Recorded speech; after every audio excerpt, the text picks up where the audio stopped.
Assalamualaikum warahmatullahi wabarakatuh. Waalaikumsalam warahmatullahi wabarakatuh.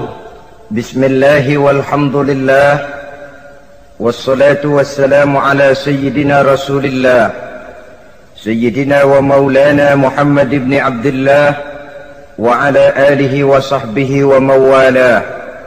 أما بعد سبحانك لا علم لنا إلا ما علمتنا إنك أنت العليم الحكيم لا حول ولا قوة إلا بالله العلي العظيم. Saudara-saudara kaum muslimin rahimakumullah, satu-satunya manusia yang dalam Al-Quran sudah mendapat jaminan ampun dari seluruh dosa yang pernah dikerjakan cuma Rasulullah orangnya. Quran yang menjanjikan liyaghfira lakallahu ma taqaddama min dzambika wa ma ta'akhkhar. Wahai Muhammad, dosamu yang dahulu, dosamu yang sekarang, dosamu yang akan datang kalau memang ada, seluruhnya sudah mendapat jaminan ampun dari Allah Subhanahu wa taala. Orang yang nyata-nyata sudah mendapat jaminan ampun dari segala dosa ini, ibadahnya luar biasa. Luar biasa bagaimana? Sejarah menceritakan beliau kalau sholat malam sampai bengkak kakinya karena rajin sujud. Aisyah menceritakan, satu malam selesai sholat isya saya akan tidur. Saya lihat suami saya sedang sholat, maka saya pun tidur. Tengah malam saya terbangun dari tidur, saya lihat suami saya masih sholat juga. Saya tidur lagi. Menjelang sepertiga malam yang akhir saya bangun, saya lihat masih sholat juga. Saya hampiri beliau. Saya tanya setelah sholatnya usai, "Bang," kata Aisyah, "ada apa yang?" Kata baginda Rasul. Sebab beliau itu, jangan senyum kalau saya katakan yang di sini. Sebab beliau itu pandai sekali menyenangi hati istrinya. Panggilan kelihatannya sepele, tapi bisa menghidupkan keharmonisan dalam rumah tangga. Beliau apabila memanggil Siti Aisyah dengan kalimat Humaira, "Ya Humaira," wahai yang pipinya kemerah-merahan. Cantik sekali panggilannya untuk istrinya. Kita kadang-kadang terlalu jujur tapi nyakitin. Mentang-mentang bini hitam, kalau manggil bini hitam, sini lo. Jujur tapi nyakiti itu. Hadirin yang saya muliakan, baginda menjawab, "Ada apa ya? Abang ini kan dosanya sudah mendapat jaminan ampun dari Allah." "Iya, lalu gimana?" "Ya kalau ibadah jangan terlalu gitu-gitu benar, kenapa sih? Orang sudah dapat jaminan ampun itu kan mestinya tenang, aman. Ini malah seolah-olah beliau orang yang paling banyak mempunyai dosa. Tidak puas melaksanakan hanya sholat yang wajib ditambah dengan yang sunnah-sunnah. Tidak usah gitu-gitu bener lah bang, sudah dapat jaminan ampun ini." Terhadap usul istrinya ini, apa jawab beliau? Sederhana, tapi melambangkan sikap jiwa yang luhur. Beliau menjawab, "Aisyah, afala uhibbu an akuna abdan syakura." Yang apa saya tidak senang kalau saya ini oleh Allah mendapat gelar abdan syakura, hamba yang pandai bersyukur, hamba yang tahu berterima kasih. Makin diampuni, makin banyak sujud saya, makin diampuni, makin banyak ibadah saya kepada Allah. Inilah prinsipnya. Saudara-saudara, oleh karena ibadahnya demikian rupa, Allah lalu dekat. Oleh karena Allah dekat, perjuangan beliau itu, walaupun Quraisy melakukan segala macam cara dan usaha, mengeluarkan segala daya dan dana, kemampuan dan kekuasaan, tidak pernah berhasil mematahkan, walaupun berhasil menekan perjuangan baginda Rasulullah sallallahu alaihi wasallam. Coba kalau kita buka sejarah, beliau itu kan mulai berjuang sendiri, yang dihadapi masyarakat yang keras, kasar, brutal. 14 abad yang lalu, semenanjung Arabia terkenal sebagai masyarakat yang jahiliyah, di mana maksiat dan munkarat merajalela. Sembahan adalah berhala. Anak perempuan lahir dibunuh hidup-hidup. Itu zaman dulu, zaman sekarang pun tidak jauh bedanya. Malah kalau zaman dulu dikubur hidup-hidup, sekarang sebelum lahir sudah dibunuh. Yang namanya abortus itu. Kadang-kadang aneh, kita mengadakan operasi bersih, dilarang buang sampah sembarangan. Kalau sudah buang sampah saja tidak boleh sembarangan, tahu-tahu zaman sekarang ini bayi dibuang di tempat sampah. Bukan lagi kertas, bukan lagi kardus, bayi dibuang di comberan.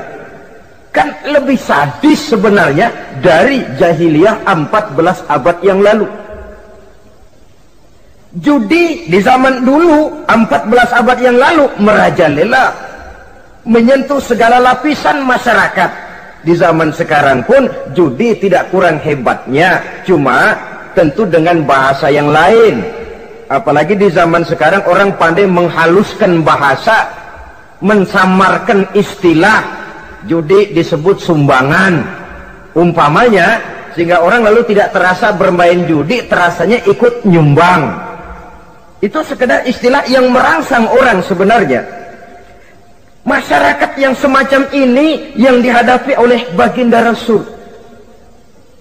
Diangkat jadi Rasul umur 40 tahun lalu mulai berjuang. Mula-mula secara sembunyi dakwahnya itu. Dari pintu ke pintu, dari rumah ke rumah, dari orang ke orang. Hasilnya 3 tahun gerilya berdakwah, dapat pengikut tidak lebih 11 orang. Sudah tidak digaji, tidak dapat beras, hidup pun miskin. 3 tahun dakwah, dapat pengikut 11 orang. Ustadz mana zaman sekarang yang masih mau ngajar? Kalau 3 tahun buka pengajian, yang ngaji cuma 11, bubar. Kiai mana yang masih mau buka pondok? Kalau 3 tahun buka pesantren, santrinya cuma 11. Pemimpin mana yang masih mau kampanye? Kalau 3 tahun kampanye dapat pemilih cuma 11, bangkrut. Tapi tidak dengan Rasul. 3 tahun berlalu, turun perintah fasda bima tu'mar. Tidak usah berdakwah secara sembunyi, Muhammad sampaikan saja Islam secara terbuka. Mulailah beliau berdakwah secara terbuka, terang-terangan. Mula-mula Quraisy dikumpulkan dekat Ka'bah. Kumpulah Abu Jahal, Abu Lahab, Abu Sufyan dan gembong-gembong Quraisy. Di sana buat pertama kali secara terbuka baginda Rasul pidato. Tuan-tuan Quraisy, apakah tuan-tuan percaya kepada saya? Percaya. Kenapa? Karena Anda Muhammad sejak kecil belum pernah bohong. Baik. Jikalau memang tuan-tuan percaya kepada saya, maka mulai hari ini saya serukan kepada tuan-tuan, ankizu anfusakum minan nar. Jaga, pelihara, lindungi dan selamatkan diri tuan dari neraka. Tinggalkan segala macam berhala, jauhi Latta, Uzza, Manat dan Hubal. Sembah Allah Tuhan yang Esa, yang lam yalid walam yulad, yang tidak beranak dan tidak diperanakan. Ini dakwah pertama yang beliau sampaikan. Selesai beliau pidato, Abu Lahab interupsi, angkat tangan. Muhammad, ada apa paman? Alihaza jama'tana? Cuma untuk dengar ocehan kayak begini kami dikumpulkan di sini. Tabban laka ya Muhammad. Kalau bahasa kasarnya, mau mampus kamu Muhammad.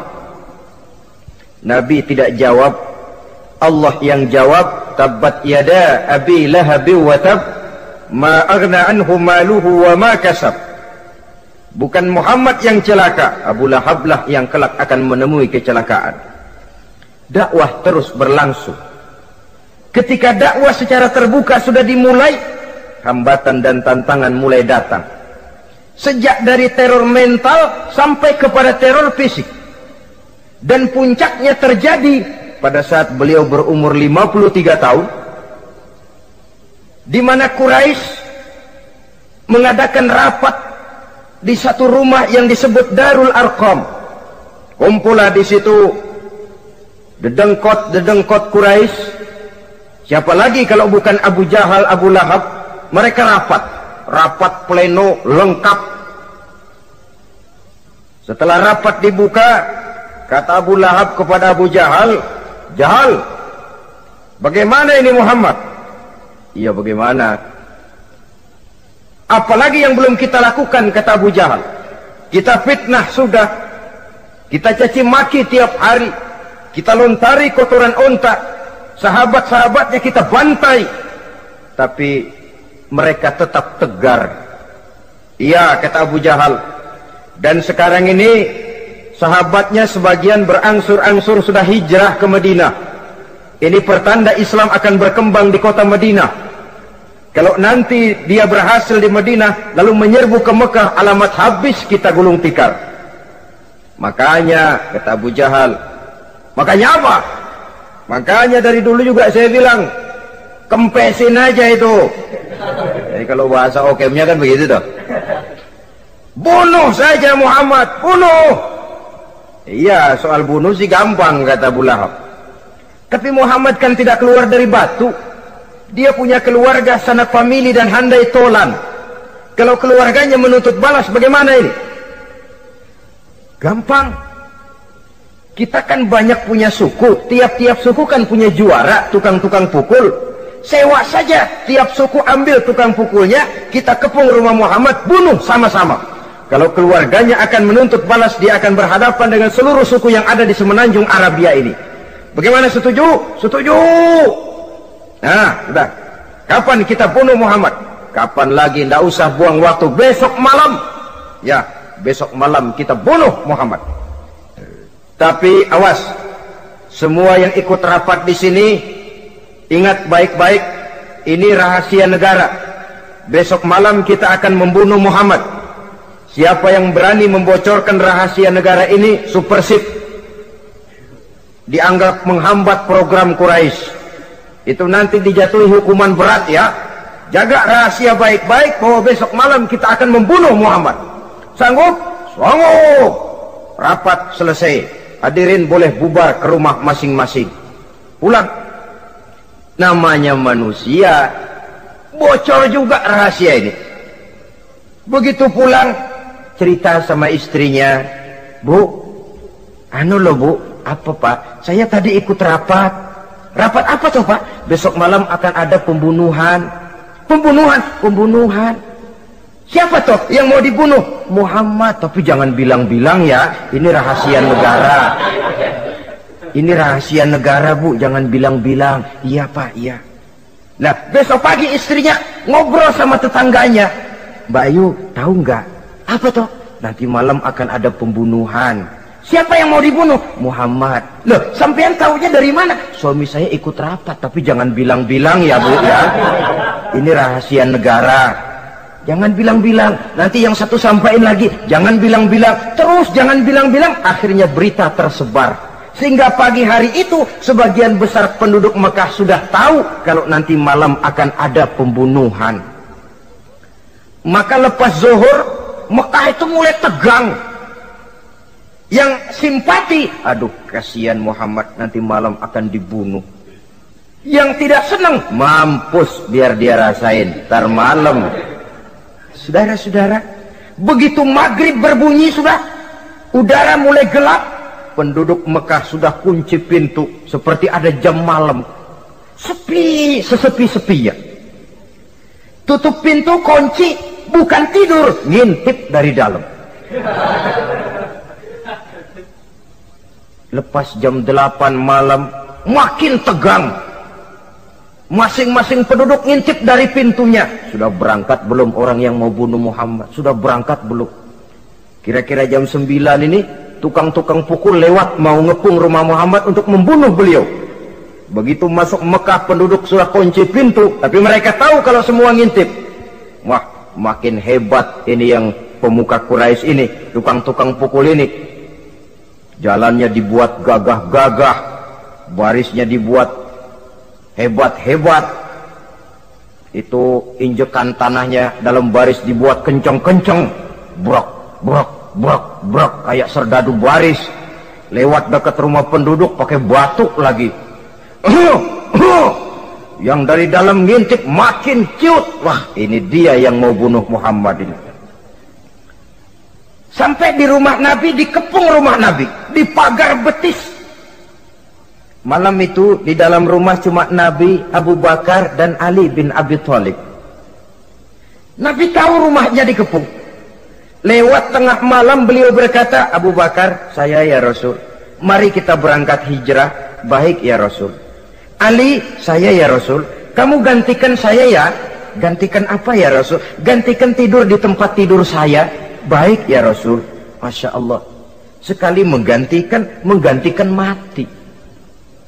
Tidur di tempat tidur Rasul pada malam rumahnya dikepung, resikonya kan mati. Menggantikan mati. Lah kalau menggantikan lurah lumayan. Menggantikan mati. Dan Ali tahu persis resikonya. Dan beliau waktu itu masih muda dan beliau tidak nawar. Baik ya Rasul, saya akan tidur di sini, berangkatlah Tuhan. Berangkat Rasul. Ketika keluar dari pintu belakang, rumah dikepung rapat. Terjadilah keajaiban yang Allah ceritakan, wa ja'alna min baini aydihim sadda wa min khalfihim sadda fa aghshaynahum fahum la yubsirun. Di muka, di belakang, di kiri kanan dibuatkan dinding oleh Allah, dibutakan mereka tidak lihat kalau Muhammad keluar dari rumahnya. Siaga penuh, apel, mata melotot, Nabi lewat nggak kelihatan. Sampai Nabi kemudian menuju Gua Thur, 3 malam 2 hari di sana. Dari sana perjalanan dilanjutkan ke Madinah Al-Munawwarah. Allahu Akbar. Mengarungi gurun pasir yang gersang dan tandus, yang terbentang antara Mekah dan Madinah. Meninggalkan kampung halaman tempat di mana dilahirkan dan dibesarkan. Keluarga yang berbeda akidah terpaksa berpisah. Kok kuat? Kok bisa? Kok sanggup? Di mana rahasia kekuatannya? Beliau punya sandaran vertikal, ibadahnya kepada Allah. Dengan bahasa kita sekarang, beliau punya backing. Backingnya tidak kepalang tanggung, yang serba maha.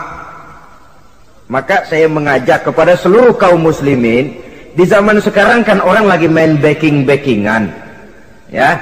Nah, siapa yang punya backing punya jalu. Saya cuma mengajak, kalau mau cari backing jangan kepalang tanggung, carilah backing yang serba maha. Maha gagah, maha tahu, maha adil, maha bijaksana, maha segala-galanya. Dan dialah Allah subhanahu wa ta'ala. Saudara punya backing kolonel, tanggung. Nanti dia pensiun habis. Yang kolonel saja tanggung, apalagi yang kopral. Kalau mau cari backing, carilah backing yang serba maha, Allah azza wa jalla. Caranya tentu dekat kepadanya. Untuk dekat kepadanya melalui jalur yang sudah diatur olehnya, melalui Rasulullah sallallahu alaihi wasallam, yaitu salat, ibadah. Makin tinggi nilai ibadah, makin dekat kita dengannya. Makin dekat dengannya, makin banyak fasilitas yang akan diberikan untuk kita. Saudara pegawai negeri ingin cepat naik golongan, itu caranya 2. Pertama, jam kantor disiplin. Jam 7 masuk, jam 3 pulang. Kalau belum jam pulang, jangan pulang. Yang kedua, tambahan, di luar jam kantor sering-sering datang ke rumah kepala bagian. Apa malam minggu, apa hari minggu, apa bawa jeruk, apa pisang Ambon, kan begitu toh. Ini nanti kan kepala bagian kan nilai, karyawan saya yang satu ini jam kantornya disiplin, tambahan dia sering datang hari minggu di luar jam kantor bawa jeruk lagi. Ini mestinya belum naik, lah gua naikin dulu ke atas. Naik, saudara-saudara. Yang saya maksud apa? Itu zuhur, asar, maghrib, isya, subuh, jam kerja resmi itu, jam kantor. Lah, ada kunjungan di luar jam kantor, yang namanya tahajud, yang namanya hajat, yang namanya duha. Nanti kan Allah lihat, ini hambaku yang satu ini jam kantornya betul, zuhur, asar, maghrib, isya, subuhnya tepat. Tambahan di luar jam kantor, dia sering menghadap kepadaku. Nah, hambaku ini aku angkat kau maqamam mahmuda, ke satu tempat yang terpuji.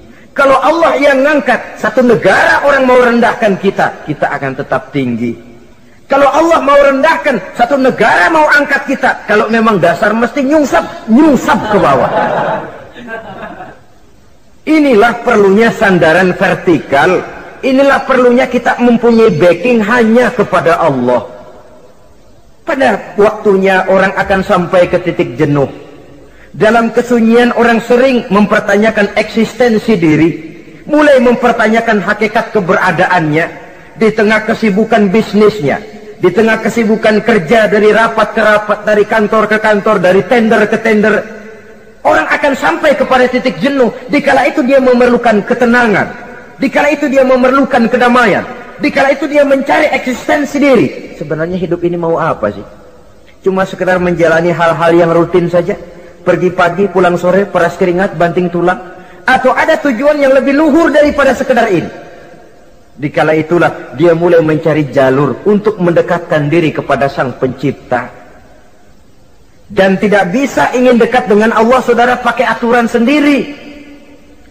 Ingin dekat dengan gubernur harus ikut aturan yang ditetapkan oleh protokolnya gubernur. Ingin dekat dengan presiden, ya ikut jalur yang sudah disusun oleh protokolnya presiden. Ingin dekat dengan Allah, ya ikut jalur yang sudah diatur oleh Allah melalui Rasulnya. Apa itu? Ya diantaranya sholat, puasa, dan ketentuan-ketentuan ibadah yang lain. Tidak bisa dengan prinsip, yang penting kan hati baik, berjiwa bersih, akhlak luhur, tidak usah sholat kalau hati baik sudah dekat dengan Allah. Oh, alangkah enaknya kalau begitu. Kalau dengan itu bisa dekat dengan Allah, rasanya Nabi Muhammad yang paling dulu berhenti sembahyang. Kenapa? Beliau orang yang hatinya paling baik. Beliau orang yang budinya paling luhur. Kalau budi luhur dan hati baik sudah menjamin untuk dekat dengan Allah, Nabi dulu berhenti sholat. Nyatanya tidak. Beliau orang yang berbudi luhur, berakhlak baik, entoh ibadahnya demikian rupa. Dan beliau adalah standar untuk kita jadikan contoh dalam mengamalkan ajaran-ajaran agama di kehidupan kita ini. Saudara, itu tadi sepertiga waktu beliau untuk ibadah, untuk Allah. Sepertiga yang kedua dari waktu beliau adalah untuk tugas. Dalam hal ini, sebagai seorang Rasul, menyampaikan risalah Islam berhadapan dengan umat. Yang jadi soal ialah, apa modal utama beliau di dalam melaksanakan tugas? Dan ini nanti sebagai cerminan buat kita. Modal utamanya pertama adalah keteladanan, dan yang kedua adalah akhlak. Sekarang ini kita hampir nyaris mengalami berbagai macam krisis. Yang paling santer kita dengar adalah krisis wibawa. Ada pak guru dicegat muridnya di jalanan, dipukulin karena nggak naik kelas katanya. Nampaknya guru nggak lagi berwibawa. Di satu pihak mungkin karena si guru tidak bisa digugu dan ditiru. Di lain pihak juga murid tidak lagi mengenal arti rasa hormat kepada pak guru. Nah, kenapa krisis wibawa timbul? Karena tidak ada keteladanan. Adapun Rasul, wibawa beliau timbul di tengah umat karena keteladanan ini. Apapun yang beliau ajarkan kepada umat, beliau adalah pelaksana pertama. Dengan kata lain, satunya kata dan perbuatan. Ini yang sangat diperlukan di zaman kita sekarang. Bukan cuma sekedar simposium, muktamar, kongres, rapat besar dengan keputusan bertumpuk-tumpuk kertas di atas meja, tetapi tidak pernah terrealisir dalam kehidupan. Yang kita perlukan adalah satunya kata dan perbuatan, bahwa kalau itu yang diucapkan, itu yang diterapkan. Kalau itu yang diteorikan, itu yang dikerjakan. Keteladanan. Yang kedua, rahasia sukses beliau dalam melaksanakan tugas berhadapan dengan umat, akhlak. Beliau tidak menyampaikan Islam ini dengan kekerasan, tidak juga dengan bujuk rayu harta, tidak pula dengan menakut-nakuti orang. Belum pernah kita baca dalam sejarah beliau teriak-teriak, awas yang tidak masuk Islam dipecat jadi orang Arab. Tidak. Atau dengan bujuk rayu, ayo siapa masuk Islam super mie 2 bungkus? Tidak. Sebab kebenaran tidak bisa dipupuk dengan materi. Kebenaran adalah soal keyakinan, dan keyakinan adalah soal batin. Orang yang beragama karena tertarik kepada super mie, orang yang beragama karena tertarik kepada pakaian, kepada obat-obatan, nilai imannya dipupuk dengan materi. Dan usaha seperti itu sama saja dengan menegakkan benang basah. Dia percaya kepada sesuatu yang dia tidak mengerti. Dia yakin kepada sesuatu yang dia tidak tahu apa bentuk yang dia yakini itu. Alangkah malang dan kasihannya orang yang beragama seperti ini. Tidak demikian dengan Rasul. Islam ini adalah satu keyakinan. Keyakinan terhadap kebenaran hanya bisa ditegakkan dalam nurani manusia yang paling mendasar. Karena itu dia tidak bisa dipaksakan. Dan itu pula sebabnya Quran punya prinsip la ikraha fid din. Tidak ada paksaan dalam beragama. Mau Islam silakan, tidak mau Islam silakan. Allah tidak memaksa. Tapi ayat ini jangan disalah pakai. Tidak pernah sholat, ditanya orang, kamu kan Islam kok tidak sholat? La ikraha fid din dong. Salah pakai. Yang tidak ada paksaan dalam beragama itu untuk orang di luar Islam. Kepada tuan-tuan di luar Islam, la ikraha fid din, tidak ada paksaan masuk Islam. Tapi kalau sudah masuk ke dalam Islam, maka berlaku peraturan Islam. Contohnya begini saja, tidak ada paksaan masuk ke rumah saya. Itu mau masuk silahkan, tidak mau masuk tidak ada urusan. Tapi sekali saudara masuk ke rumah saya, saudara harus ikut tata tertib yang ada di dalam rumah saya. Kira-kira beragama itu begitu. Tidak ada paksaan masuk Islam. Tapi sekali saudara masuk Islam, maka berlaku peraturan Islam untuk kehidupan saudara. Jadi la ikraha fid din ini buat orang di luar garis. Allah tidak maksa-maksa orang mau masuk Islam mau tidak. Silahkan saja. Tapi ketika orang mendapat hidayah masuk ke dalam Islam, peraturan Islam berlaku dalam kehidupannya. Saudara hadirin kaum muslimin rahimakumullah. Akhlak. Mari kita lihat lebih jauh bagaimana sih akhlak beliau yang mulia itu. Allahu Akbar. Kalau orang berakhlak kepada teman itu sih biasa. Tapi berakhlak kepada musuh ini yang luar biasa. Ini yang agaknya Allah saja memuji beliau. Wa innaka la'ala khuluqin azim. Engkau Muhammad benar-benar berada di atas budi pekerti yang luhur dan terpuji. Kalau saya baik kepada orang yang memang baik kepada saya, logis toh, wajar, memang harusnya. Tapi berbuat baik kepada orang yang jahat terhadap saya, ini yang tidak setiap orang bisa. Nah, sebab itu saya tidak ingin menceritakan akhlak beliau kepada sahabat, namanya juga kepada sahabat. Saya akan kutip beberapa riwayat yang menceritakan bagaimana akhlak beliau kepada orang yang nyata-nyata memusuhinya. Berbagai riwayat menceritakan bagaimana beliau ketika di Taif dilontari orang dengan batu, yang melontari beliau malah mendapat doa, Allahumma hdi qaumi fa innahum la ya'lamun. Ya Allah, berikan hidayah, berikan petunjuk kepada mereka yang melontari saya dengan batu, karena mereka tidak tahu. Kalau saja mereka tahu, mereka tidak akan melontari saya dengan batu. Ya Allah, berikan hidayah kepada mereka. Padahal ketika itu malaikat Jibril menawarkan jasa. Muhammad, kalau kamu mau orang yang melontari kau dengan batu itu hancur, saat ini juga saya angkat Jabal Uhud, saya timpakan mereka biar mati semua. Mau Muhammad? Jangan Jibril, mereka tidak tahu. Kalau saja mereka tahu, mereka tidak akan melontari saya dengan batu. Lebih baik doakan mereka supaya mendapat hidayah dari Allah. Dalam kondisi kepepet, dilontari dengan batu, malaikat Jibril datang menawarkan jasa. Beliau lebih memilih mendoakan orang yang berbuat jahat itu. Ya Allah, bukan main. Umumnya kita kan kalau lagi kepepet ada yang nolongin, girang bener. Andai kata kita yang jadi nabi disambitin orang, datang malaikat Jibril nawarin, bagaimana sikat? Habisin aja dah.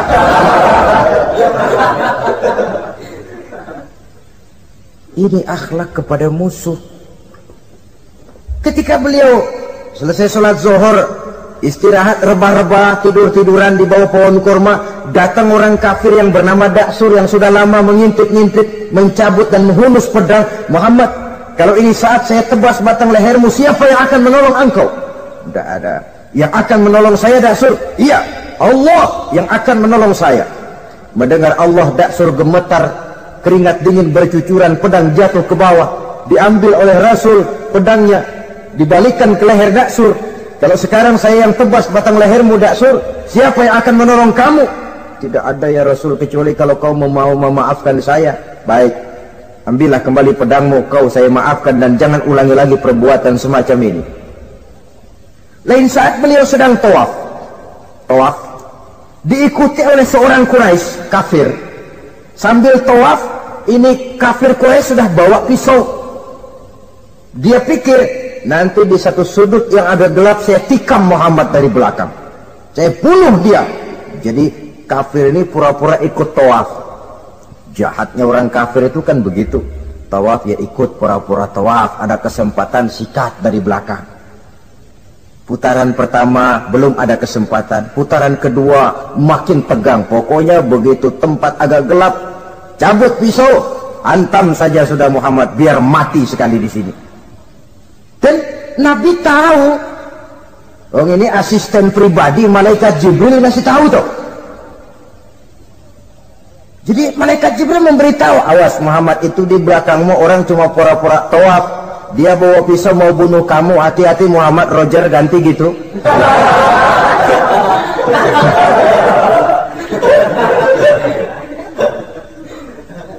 Tahu persis beliau. Sampai di satu sudut yang gelap, si kafir ini mencabut pisau. Nabi nengok ke belakang, menoleh Nabi. Begitu menoleh, Quraisy ini kan ketangkep basah, bahasa Arabnya yumsak mablul katanya, ketangkep basah, grogi, salah tingkah, garuk nggak gatel, kasihan melihatnya sudah. Ya namanya orang ketangkep basah itu, mau alasan apa? Nggak beralasan ya, harus merasa harus membela diri, gemetar nggak karu-karuan. Kata Nabi senyum. Mau apa, Mas? Anu Rasul, ini anu apa? Anu. Sudah, saya kan tahu kamu mau bunuh saya toh. Sudah, saya sudah tahu kok. Oh, kamu jangan pura-pura. Kamu kan mau bunuh saya kan? Terus terang saja. Iya Rasul, iya. Sekarang gimana? Enggak berani Rasul. Minta maaf saja. Ya kalau sudah kamu minta maaf begitu, sudah kamu pulang sana, jangan diulangi lagi ya. Begitu mudah beliau memaafkan orang yang nyata-nyata mau menghabisi nyawanya, sepanjang itu belum terwujud, sepanjang itu belum terbentuk dalam artian real. Sangat mudah beliau memaafkan orang. Saudara hadirin kaum muslimin rahimakumullah, pemaaf, lapang dada, toleransi, menghargai pendapat para sahabatnya, ini sederetan dari akhlak yang terpuji. Sehingga karena keluhuran akhlak inilah yang menyebabkan orang tertarik masuk ke dalam Islam. Beliau berprinsip apa? Basiru wala tunaffiru, yasiru wala tu'asiru. Gembirakan orang, jangan ditakut-takuti. Mudahkan persoalan orang, jangan dibikin sulit. Ini kan satu prinsip yang sangat baik dalam melaksanakan dakwah, dalam menyampaikan misi.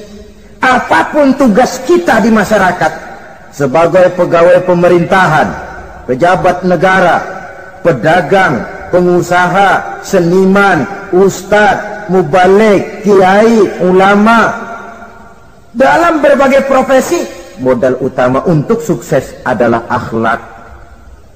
Sebab hati kita yang tahu cuma Allah. Orang lihat penampilan kita, orang lihat muka kita. Sebab itu Nabi katakan, innakum la tasa'una nasa bi amwalikum walakin yasa'uhum minhum bastul wajhi wa husnul khuluqi. Kamu tidak akan bisa menarik simpati orang banyak dengan hartamu, tapi bisa kau tarik simpati orang banyak dengan akhlak yang baik dan muka yang senyum, muka yang enak dilihat. Orang kadang sering bilang, dia mah biar mukanya begitu hatinya baik. Iya, soal hati kita nggak tahu. Yang kita lihat pertama muka. Bagaimana gue mau ikut dia, mukanya kayak batu kuburan. Kesan serem pertama itu kan sudah ada. Walaupun kadang-kadang hati memang baik, tapi hati itu kan urusan Allah. Yang kita lihat pertama muka. Ini barangkali nanti termasuk teori dalam psychology of salesman ya, bahwa sesuatu yang baik kalau dihidangkan dengan cara yang tidak baik, orang tidak akan tertarik. Lihat saja, orang sekarang ini kan entah makin lajunya dunia bisnis kita, masuk ke rumah-rumah kita cuma menawarkan air jahe, menawarkan sasa, menawarkan kecap bango, menawarkan barang-barang yang kelihatannya remeh. Ini kan termasuk psychology of salesman. Yang datang ya biasanya perempuan, wajahnya ya lumayan, paling kurang sedikit di atas 6 lah begitu. Lalu tutur katanya sopan, masuk ke rumah tidak sungkan, ada rasa familiar, rasa kekeluargaan, lalu datang. Taktik untuk menawarkan barang yang jadi merek dagangannya. Nah, Islam ini agama yang baik. Kalau disampaikan dengan cara yang tidak baik, sadis, memponis, orang akan lari dan jauh. Menyinggung, bukan menyentuh. Siapapun kalau tersinggung lari, tapi kalau tersentuh, dia akan mendekat. Apaan lo Islam bayang begitu? Mikirnya anak gue sembayang diomelin, mendingan kagak sembayang sekalian ketahuan. Saudara hadirin yang saya muliakan, ini yang diberikan contoh oleh baginda Nabi. Apapun tugas kita, pedagang utamakan akhlak, petani utamakan akhlak, seniman utamakan akhlak, mubaligh utamakan akhlak, pejabat negara utamakan akhlak, pelayan dan pengabdi masyarakat utamakan akhlak. Saudara hadirin yang saya hormati, kaum muslimin yang berbahagia. Jadi untuk sukses di masyarakat, untuk sukses di tempat tugas, modal utama adalah akhlak. Dan ini yang dicantikan contoh dari Nabi kita Muhammad sallallahu alaihi wasallam. Sepertiga waktunya untuk tugas. Dalam menjalankan dan melaksanakan tugas sebagai seorang rasul, menyampaikan risalah Islam, berhadapan dengan umat, modal utamanya adalah akhlak. Demikian juga kita di masyarakat. Dan akhlak itu memang harus dibiasakan sejak kita kecil, sehingga dengan demikian nilai-nilai yang baik akan terus terbawa sampai di hari tua kita. Saudara-saudara, rasanya kehancuran satu bangsa dimanapun di dunia ini selalu dimulai dengan kehancuran akhlak daripada bangsa itu sendiri. Dan kehancuran akhlak itu bisa saja terjadi di tengah kemakmuran ekonomi, di tengah maju dan canggihnya teknologi. Kapan? Apabila pegangan orang kepada agama sudah lemah dan rapuh. Kita tengok di negara-negara di sebelah barat kita, kemajuan teknologi yang tidak diimbangi dengan kuatnya pegangan orang kepada agama telah melahirkan budaya-budaya yang merendahkan martabat manusia. Lahirlah kebudayaan hipis, lahirlah kebudayaan nudis, hidup serba bosan dengan ini dan itu karena segalanya sudah dimiliki, rumah mentereng, jumlah kendaraan sejumlah keluarga, kapal pesiar di laut mewah, pesawat udara punya, setelah ini punya ini ada, semua ada, titik jenuh sampai. Mau apa semua ini? Akhirnya ingin hidup apa adanya, tidur di goa-goa, tidur di kaki-kaki gunung, tidur di hutan belantara, pakaian kumel. Itu hipis-hipis yang datang kemari, yang pakaiannya kumuh, tambelan, lepis belel, padahal di kantongnya cek, travel cek, dolar. Lain hipis kita, emang benar-benar gembel.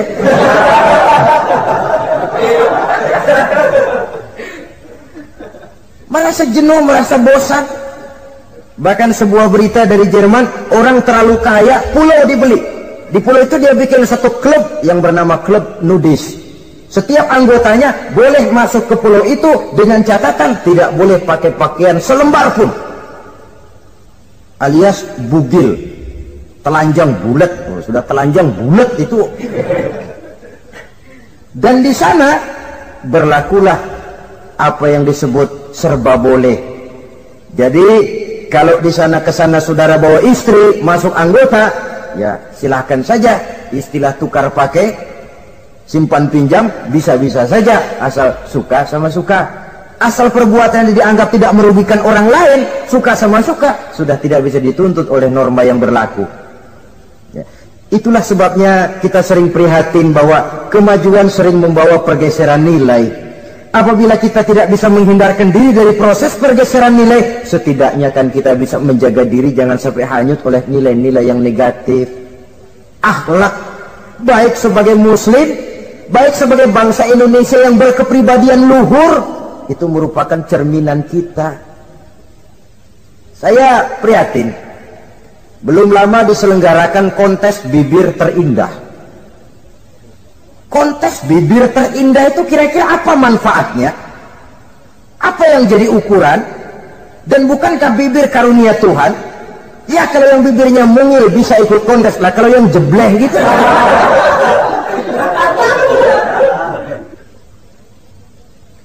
Kontes bibir terindah masih hangat dibicarakan orang. Sudah muncul lagi kontes betis terindah. Nah kalau sudah bicara soal betis ini, kan yang terbayang oleh kita kira-kira ukurannya apa? Yang diukur itu apanya ya? Ya tentu betisnya itu. Nah paling celaka kalau betis-betis yang ikut itu nanti jadi milik panitia semua kan. Yang tidak usah kita mengukur dengan kacamata agama, dengan budaya kita sebagai bangsa Indonesia yang berfalsafahkan Pancasila, rasanya mendengarnya saja kok sudah tidak sah gitu loh. Tidak pas untuk ukuran kita sebagai bangsa yang berfalsafahkan Pancasila. Saudara-saudara kaum muslimin rahimakumullah. Ini yang saya maksud tadi, proses pergeseran nilai. Andai kata kita tidak bisa menghindarkan diri dari hal yang semacam itu, setidaknya kita bisa menjaga diri jangan sampai hanyut ditelan proses pergeseran nilai. Dan memelihara nilai-nilai akhlak ini dari hari ke hari memang tidak semakin ringan, bahkan akan semakin berat, karena tantangan yang kita hadapi juga akan semakin berat. Inilah sepertiga yang kedua dari waktu beliau untuk melaksanakan tugas. Jadi modal utama dalam melaksanakan tugas akhlak. Di antara nilai akhlak itu prinsip Nabi tadi, gembirakan orang, jangan ditakut-takuti, mudahkan urusan orang, jangan dibikin sulit. Sehingga kalau yang memang mudah lalu dipersulit, itu sudah mencerminkan akhlak yang tidak diajarkan oleh Rasulullah Sallallahu Alaihi Wasallam. Kemudian yang terakhir, sepertiga yang ketiga dari waktu beliau adalah untuk keluarga. Jadi tadi ada waktu untuk Allah, ibadah, ada waktu untuk tugas, dan yang ketiga ada waktu untuk keluarga. Bagaimana Rasul di tengah keluarganya? Anas bin Malik bercerita, saya 11 tahun membantu di rumah tangga Rasul. 11 tahun itu kan artinya 11 kali 360 hari kali 24 jam. Bukan waktu yang sebentar itu. Selama 11 tahun saya membantu di rumah tangga Rasul, kata Anas, belum pernah saya dengar kata-kata kasar, keras, membentak. 11 tahun saya membantu di rumah tangga beliau, belum pernah saya lihat ada piring terbang, ada bakyak melayang. Artinya apa? Cerminan dari ketentraman, keayeman, kedamaian rumah tangga beliau. Padahal rumah tangganya kecil, istrinya lebih dari satu, tapi aman, tentram, rukun. Kita kadang-kadang istri satu seminggu 7 hari, perang 6 hari. Cuma 1 hari gencatan senjata. Sudah hadirin, saudara kaum muslimin rahimakumullah. Kalau beliau tidak menyenangi satu masakan, misalnya masakan istrinya, Tidak mencah-mencah, cuma kelihatan dari makannya barangkali tidak begitu banyak. Tapi tidak pernah mencela apapun yang dimasak istrinya. Senang ya dimakan, tidak senang ya dimakan karena menghargai lelah jerih payahnya istri. Ini kelihatannya sepele, tapi dari sini keharmonisan rumah tangga itu bisa saja timbul. Bukankah seseorang hanya bisa sukses di tempat tugas? Jadi apapun dia, kalau berangkat dari ketentraman dan ketenangan di rumah tangga. Dan tidak ada orang bisa meraih sukses kalau dia berangkat dari rumah tangga yang berantakan. Itulah sebabnya ini sangat diperhatikan oleh baginda Rasul. Dari rumah yang kecil, dari tempat tidur yang sederhana, yang sebelah itu kain kasar, sebelah dipakai untuk tidur, sebelah dipakai untuk selimut. Jadi kasur merangkap selimut. Allahu Akbar. Tapi dari rumah tangga yang semacam itu keluar ucapan baiti jannati, rumah tanggaku laksana surga bagiku. Di mana sih rahasianya? Karena rumah tangga beliau didirikan di atas ajaran agama. Agama membuat suami istri tahu hak dan tahu kewajiban. Kalau kewajiban dilaksanakan, hak diberikan, akan timbul saling pengertian. Apabila ada pengertian, akan timbul ketenangan, dan ketenangan adalah tangga utama untuk mencapai rumah tangga bahagia. Apalah artinya? Seperti banyak istilah orang, rumah bertingkat, uang banyak berlipat-lipat, kendaraan serba mengkilat, istri pun cantik memikat, kadang-kadang jumlahnya 4, tapi tiap hari kiamat. Tidak pernah ada ketenangan dan kedamaian di rumah itu. Saudara hadirin, lebih celaka lagi sudah rumah gubuk berantem melulu. Sudah kiamat itu, sudah kiamat. Jadi dengan adanya pelaksanaan kewajiban, pemberian hak, timbul pengertian. Pengertian membawa ketenangan.